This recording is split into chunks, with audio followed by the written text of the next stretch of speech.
Hello mga kasari, good morning. Meron tayong super early delivery from Berasa. Ito po ay in-order ko sa Tindahan Club, mga Unilever products worth 794 pesos. So, i-haul and pricing ko po sa inyo mga kasari kahit sobrang aga pa yan. Go lang tayo. Okay guys, mag-haul na tayo ng super early delivery. Paano ko nasabi? Kasi ang oras pa lang ngayon mga kasari ay 7:37 AM. Sobrang aga pa talaga. Sabi nila, kaya daw inagahan nila para maaga daw silang matapos dahil Saturday. Gusto nilang magpahinga ng maaga. So, unahin natin mga kasari is yung Ladies Choice. Nag-order ako ng 27 ml. Ang bentahan ko na po nito mga kasari ay 15 pesos. Dati 13 lang yan, pero dahil sa sobrang pagtaas ng mga bilihin at ito na rin mga Unilever products, syempre nag-a-adjust tayo. 11.12 na po kasi yung puhunan niya. Ito po yung pinakailalim. Bago po mag-start, kinumpute-compute ko po yan para alam ko po yung sasabihin ko sa inyo mga kasari. So, next naman is yung sinigang mix natin, 22 grams. Yan. Napasobra pa nga yung order ko. Dapat 6 lang. Pero 7. Ina-add to cart lang kasi yan mga kasari. Napalabi siguro ng isa. So, ang bentahan ko po niyan mga kasari ay 18 pesos. Sa iba guys, 20 na ito. Pero sa akin 18. Kasi may tubo na rin naman ako na 3.48. 14.52 po yung kanyang puhunan. At sa sinigang mix na ganun ding size, 22 grams, nag-order din ako ng 6. So, ito guys, 18 din ang bentahan ko. Medyo mahal lang siya ng 50 centavos. Ay, 20 centavos kasi 14.72 yung puhunan niya. 3.28 naman yung tubo ko kada isang sachet. Diba mga kasari, okay na yung tubuan na ganun. Alisin na natin kasi kasama ng mga sabon. Baka maglasang ano. Ayan. So, next item is yung ito na lang. Kung ano na lang yung bubungad sa akin. Yung tripid pack nila. Ayan. Nag-order ako ng 6. Yung fabric conditioner na pink. Ayan. Ito na natin ilagay.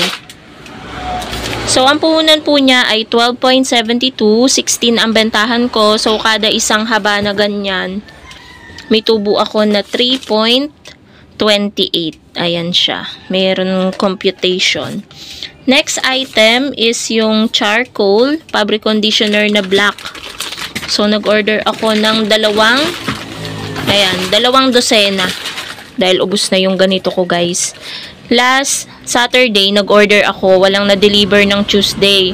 Kaya, nag-order yata ako ng Wednesday. Tapos, ngayong Saturday na-deliver. Kala ko nga sa Tuesday pa to eh. Hindi ko talaga ina-expect. Pero okay na din kasi ubos na yung mga sabon ko. Tingnan nyo guys. Halos ubos na talaga yung mga powder ko. At ayan yung powder sa ilalim. So, yung bentahan ko po ng 5.45 po yung puhunan. 7 pesos po. Yan, 7 pesos po ang bentahan ko. Lahat ng fabric conditioner na syrup. So, ganun din dito guys. Ayan, nag-order ako ng 1 dozen na puti. Antibacterial. 7 pesos din. 5.45 yung puhunan. So, may tubo ako na 1.55. So, nag-order din ako ng 6 na syrup fabric conditioner na pink. Ayan. Tapos, next, ito yung huli is mga powder. Ayan. Syrup powder na violet, 1 dozen. Syrup powder na white, 1 dozen. Syrup powder na yellow. Ito, ang tagal out of stock nito. 2 weeks yata. Nitong yellow. 1 dozen din yan. So, ang puhunan guys ng powder is 6.45 pang 8 ko. So, meron akong 1.55 na tubo kada isang sachet ng powder. Nagkakaingay na guys yung mga aso. Meron kasing nag-aaway na pusa sa labas. So, pansin nyo guys, yung tubuan ko sa mga Unilever products is sakto lang. Kumbaga, hindi siya overpricing. Kaya, ang dami ding bumibili sa akin guys ng mga Unilever products. Yan, yung mga sabon, fabric conditioner. Kasi sa labas, sa ibang tindahan, ito ay 9.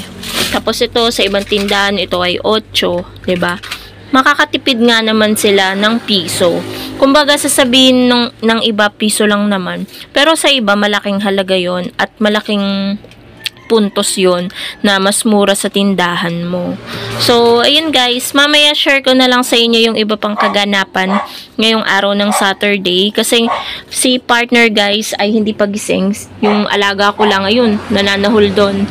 Balak naming mamili sa Jim's Grocery ng medyo kaunti kasi mamaya si partner aalis ng hapon tapos hindi siya uuwi. Punta siya doon sa side niya sa mga kamag-anak niya, may konting kasiyahan, kaya ayun, hindi siya uuwi, kaya kagin ko siya ngayong morning para mamili sa Jim's Grocery at i-haul ko sa inyo guys yung mga mapapamili ko. Konti lang naman yun guys. So mga kasari, kakauwi lang po namin ni partner at diretso na tayo agad-agad sa pag-haul and pricing nitong mga groceries na pinamili namin sa Jim's Grocery, dito lang malapit sa amin. So naka-ano din ako mga kasari, 1,738 at syempre bago ako mag-start mag-vlog, tiningnan ko muna yung mga presyo ng mga item at talagang nagmamahala na yung mga pampaskong item tulad ng Eden Cheese, Nestle Cream, tsaka yung Pure Foods Corn Beef na pagkamahal-mahal. Ang tawag ko nga dyan, pang mayaman na corn beef. So, mag-a-adjust na naman po tayo dito dahil ang bentahan ko lang nung nakaraan, yung old price ko ng corn beef na Pure Foods ay 87 lang. Eh dito kasi ang puhunan na ay 81.25. Bumili kasi ako mga kasari ng dalawa. So nag-ano na lang ako ng 10%, 'di ba? Ang baba lang ng patong ko, 10% lang. So nasa 89.37 siya. So ibebenta ko na lang siya ng 89. Tapos sa Nestle Cream, bumili din ako ng dalawa. 72 pesos na yung puhunan ng Nestle Cream. Nag-add din ako ng 10%. So 79 pesos na yung bentahan ko ng Nestle Cream. And then sa Eden Cheese, bumili lang ako ng isang box. 56.50 na yung puhunan niya. Nag-add din ako ng 10%. So 62 ko siya ibebenta. So ganyan ako mag-pricing guys. So mag-haul na tayo. Dito muna tayo sa mga binili ko, itong nasa plastic. Yan, bumili ako ng salamin. Ayan.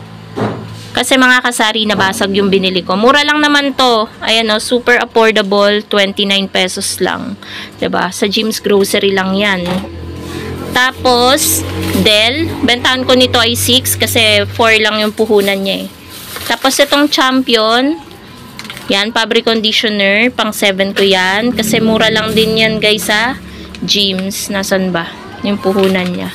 Ayan, 5 lang siya. So, 2 lang yung tubo ko. Tapos, yung Del, ayan, 4.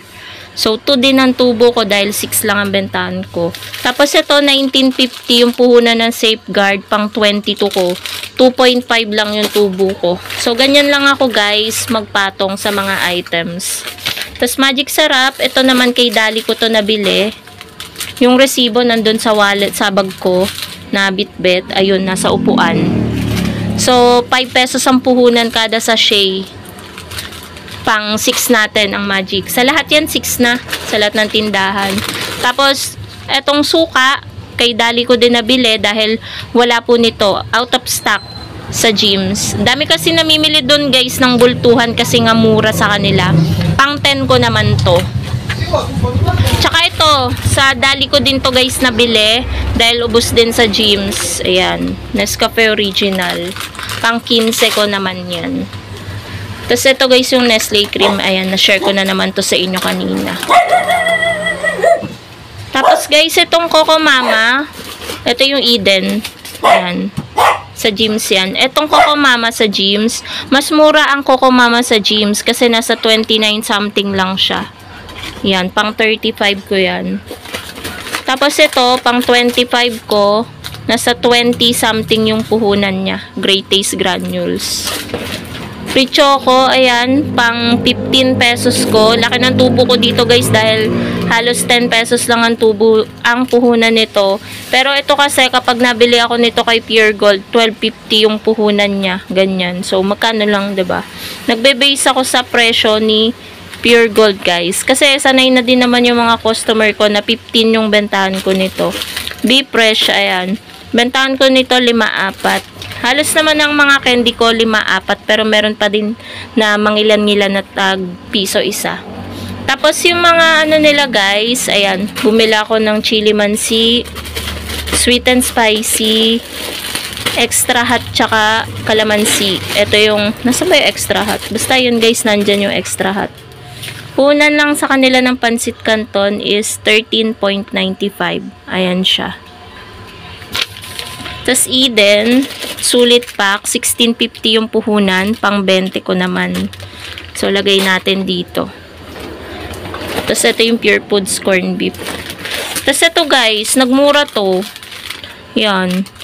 19 puhunan nito eh. 17 something na lang yung nakita ko dito sa resibo. Nakita ko kanina ay 17.75. 22 yung bentahan ko niyan guys. Hindi ko nababaguhin dahil nag-iiba-iba ang presyo lagi ng juice.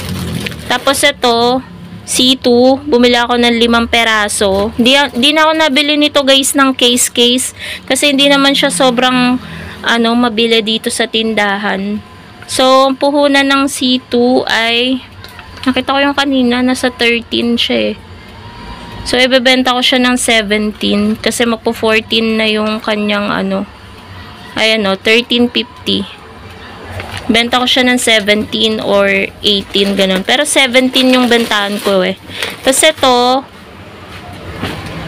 wait lang guys, check natin. 5552 na, 34.50. Century pala to. Ito pala yung tuna, 29.75. Ang bentahan ko guys nito ay 33. Ito, 33. Ito, 39.